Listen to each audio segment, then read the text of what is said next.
Hello and good morning, it's Phil Thatch, and I'm here at Heather's secret location on Lookout Mountain, and it's the first time I've ever come without Heather.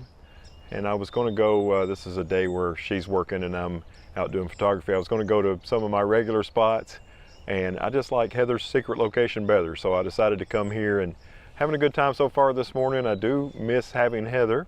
She makes bird photography a lot more fun, but I have seen several birds. I've only gotten a shot so far of a white-throated sparrow, so I have a lot more work to do. But let's look at the white-throated sparrow just to get us started. Here is the white-throated sparrow. It's got a little bit of foreground bokeh that I don't really like down near its feet, but otherwise I'm really happy with this photograph. And this is the first one I have photographed this season. I'm using the R7 and the 100-500 as usual. And today is November the 3rd. Yesterday was November the 2nd, and they announced the R6 Mark II. So I ordered one and have already sold and shipped off my original R6. So hopefully in about a month from now, I'll have an R6 Mark II. Let's take some pictures. Another white-throated sparrow photograph. Heather said this is her favorite one of the whole morning. And these are wintertime visitors to our area, and they were all over the place there at Heather's secret location. I saw what had to be 30 or 40 Cedar Waxwing, which are absolutely beautiful birds to photograph, but they were probably in the top of a tree, and the tree is probably about 30 feet higher up the mountain than I am, and they were in the very top of that tree, and the tree's probably, I don't know, 40 or 50 feet tall, so wasn't able to get a good shot of them. And of course this is brown thrasher territory, so I got a shot of brown thrasher.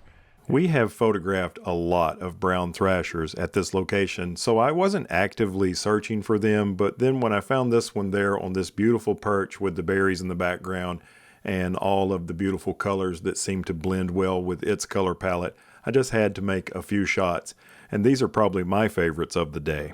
And I also got, I actually walked down the trail just a little ways. Instead of being in the hot spot area, got a female Northern Cardinal that was feeding on some berries. Here is a beautiful example of a female Northern Cardinal, and it makes me think back to a couple of months ago at the end of the summer when it was super hot and all of the cardinals and some of the other birds were molting and their feathers were coming off. But as you can see, all of the feathers are in beautiful condition on this beautiful lady. It's not very cold this morning, even though it's the 3rd of November. I think it's supposed to be in the 70s this afternoon, but it's probably more like in the upper 40s, lower 50s Fahrenheit right now. This is a yellow-bellied sapsucker, which is another wintertime visitor to our area, and this one's a juvenile. It hasn't gotten its mature feather coloration yet. Still a beautiful bird, and I thought it was interesting that it landed on the galvanized power pole.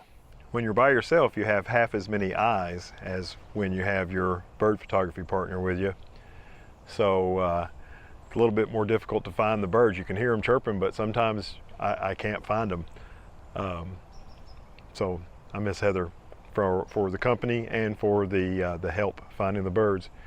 But I'm still finding some stuff. I got kind of a terrible photograph of a red-bellied woodpecker and a not so good photograph of a Northern Cardinal. But it is beautiful out here this morning. I can't get over how it's November the 3rd and I'm not freezing out here in just I mean, I'm in a kind of a thermal long sleeve shirt and an undershirt, but that's it. This is a male red-bellied woodpecker, and I like the bright light on its face with also some shadows. It kind of reminds me of street photography almost. And here is a male Northern Cardinal on a branch eating some sort of berry that it's found. It's interesting to me how these birds find things to eat all year round. I found another brown thrasher in kind of a beautiful area, not as pretty as the last one by a wide margin, but it was still worth making a shot of the beautiful yellow-eyed bird. And here is the white-throated sparrow, and they hide in the bush quite a bit. There were very many of these there this morning, but they hide in the bush, and this particular one landed in a spot that just had an opening the same size as the bird for me to shoot through and get its photograph.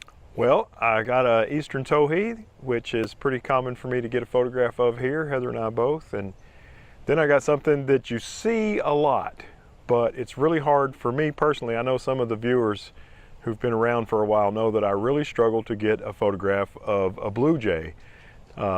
Common bird, really beautiful bird, doesn't have the, its song is not beautiful at all, but it's a beautiful bird to look at, and they're really smart. They're kind of, they're related to crows, I think, at least a little bit. And so I struggled to get a photograph of them, but one apparently didn't see me. I was standing kind of next to the bush in this green shirt, and it flew right down and landed probably 15, maybe 17, maybe 20 feet from me on the ground. And I got a photograph of it before it realized, hey, there's a person over there, and flew away. Not a great photo, but I'm always thrilled to get a photograph of a blue jay.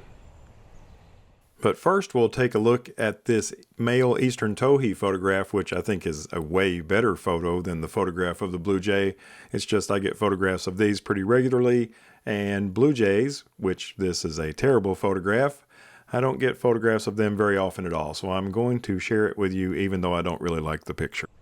Well, I don't believe it. I'm sitting here and tufted titmouse flew up, which titmouse are kind of easy to get a photograph of if you've got a bird feeder nearby. But out here with no bird feeders, it's kind of tricky. And I got a photograph, not very good, of a tufted titmouse, kind of far away. And, you know, I was satisfied with that, and I looked down at my camera and did some chimping to see if I liked the shot. And then I looked back up, and the blue jay landed at the exact same spot. So I got another photograph of a blue jay. Unbelievable. There is the super cute tufted titmouse, possibly the cutest bird you'll see in our area. Maybe the ruby-crowned kinglet is a good competitor for that. And here is, on the exact same branch, the blue jay has flown up. And this picture I like quite a bit better than the other picture. It's still not very good, but I like it quite a bit. Look at that, it's a blue jay picture. Bird activity has really settled down here at Heather's secret location, although I do keep hearing a nuthatch. But I've looked around in these woods and I can't find it. I hear it, but I can't find it. But anyway, I think I'm going to call it a day. I really appreciate you joining me for another bird photography adventure with the Canon R7 and the RF 100-500 lens. And as always, I look forward to seeing you in the next one. Thanks a bunch. Give me a thumbs up, subscribe, hit the bell. Bye-bye.